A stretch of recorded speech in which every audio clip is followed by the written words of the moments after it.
Assalamualaikum warahmatullahi wabarakatuh. Perkenalkan, nama saya Lutfi Dwi Noval dengan NIM D101121111111. Pertama-tama, saya ingin mengucapkan terima kasih kepada Ibu Dr. Insinyur Nurhayati, STMT, selaku dosen pembimbing utama saya. Saya juga mengucapkan terima kasih kepada Pak Umar, STMT IPM, selaku dosen pembimbing kedua saya. Dan juga saya tidak lupa berterima kasih kepada Ibu Insinyur Azwa Nirmala, MT IPM, selaku dosen penguji utama, dan juga Pak Insinyur Eko Yulianto, STMT, sebagai dosen penguji kedua saya. Pada hari ini, saya akan mempresentasikan proposal tugas akhir saya yang berjudul Analisis Kapasitas Infiltrasi di Kawasan Perumahan dan Lahan Gambut Sungai Raya Dalam. Latar belakang. Pesatnya perkembangan infrastruktur pada daerah berlahan gambut di Sungai Raya Dalam, Kabupaten Kuburaya, Kota Pontianak, Kalimantan Barat, menyebabkan terjadinya perubahan fungsi tata guna lahan yang awalnya berupa hutan lahan gambut menjadi berbagai kawasan komplek perumahan. Perubahan tata guna lahan ini lama-kelamaan membuat tanah semakin hari semakin jenuh. Kejenuhan tanah yang tinggi ini akan menyebabkan tingkat penyerapan air tanah atau infiltrasi menjadi rendah, sehingga aliran permukaan atau surface runoff menjadi tinggi. Hal ini menyebabkan pada beberapa kawasan sering terdapat genangan air pada perumahan penduduk hingga menerus ke jalan. Dari contoh kondisi tersebut, memperlihatkan peresapan air ke dalam tanah terganggu dikarenakan perubahan tata guna lahan gambut menjadi kawasan perumahan. Hal ini dapat menyebabkan air dari perumahan mengalami limpasan yang mengakibatkan kerentanan terjadi genangan khususnya pada kawasan perumahan dan lahan gambut di Sungai Dalam, Kabupaten Kuburaya, Kota Pontianak, Kalimantan Barat. Maka dari itu, diperlukan adanya infiltrasi tanah yang baik dan optimal agar dapat mencegah genangan air yang muncul di sekitar perumahan dan jalan. Rumusan masalah. Bagaimana perbandingan nilai kapasitas infiltrasi antara kawasan perumahan dan lahan gambut yang belum terganggu? Selanjutnya, bagaimana hubungan kadar air dalam tanah dengan laju dan kapasitas infiltrasi? Tujuan penelitian: memperoleh perbandingan nilai kapasitas infiltrasi antara kawasan perumahan dan lahan gambut yang belum terganggu. Selanjutnya, memperoleh hubungan kadar air dalam tanah dengan laju dan kapasitas infiltrasi. Manfaat penelitian: memberikan masukan tentang pentingnya kapasitas infiltrasi pada tutupan lahan yang berbeda agar kelak diharapkan pihak yang terkait atau masyarakat dapat mengaplikasikan ilmu pengetahuan dan teknologi di bidang sumber daya air dengan tepat.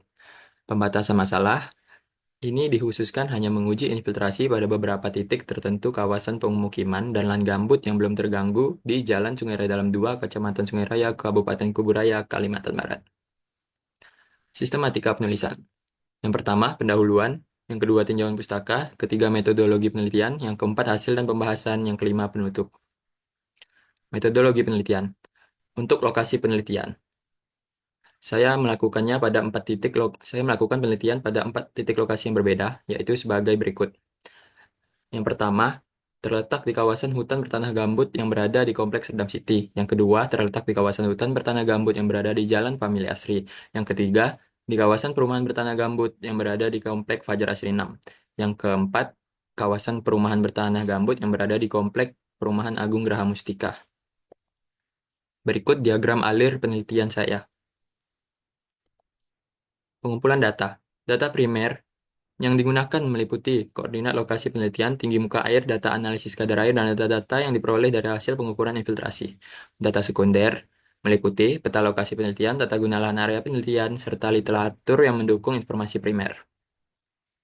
Alat dan bahan yang digunakan: double ring infiltrometer, handbor, cawan, sampel tanah, oven, mister atau penggaris, palu, stopwatch, ember atau wadah, penjepit atau tang. Untuk bahannya ada lahan pengujian infiltrasi dan air. Analisa kapasitas infiltrasi. Mengacu pada SNI 7752 tahun 2012, berikut adalah form pencatatan data infiltrasi yang saya gunakan. Setelah mendapatkan data variabel di formulir pencatatan, hitung nilai F dari data perubahan tinggi air tiap selama waktu pengukuran menjadi laju infiltrasi menggunakan persamaan berikut. Untuk mendapatkan nilai kapasitas infiltrasi dalam satuan meter per detik, nilai F yang diperoleh dari persamaan sebelumnya dikalikan dengan nilai konversi sebagai berikut. Untuk menghitung kapasitas infiltrasi menggunakan metode Horton tahun 1993 dapat menggunakan rumus sebagai berikut. Untuk menghitung laju infiltrasi awal dapat dihitung menggunakan persamaan berikut. Sementara persamaan konstanta Horton atau variabel K dinyatakan sebagai berikut. Selanjutnya, Untuk menghitung jumlah infiltrasi total atau FT selama waktu tertentu menggunakan persamaan berikut. Uji kadar air. Pengambilan sampel tanah di lokasi pengujian infiltrasi dilakukan untuk menganalisa kadar air sampel tanah lokasi tersebut. Pengambilan sampel tanah ini dapat dilakukan sebelum ataupun sesudah pengukuran infiltrasi di lapangan. Prosedur pengukuran kadar air menggunakan SNI 1965 tahun 2008 yang mengikuti standar ASTM D221610 sebagai berikut. Untuk selanjutnya, kadar air tanah dapat dihitung dengan persamaan sebagai berikut. Sekian presentasi proposal tugas akhir saya. Saya ucapkan terima kasih.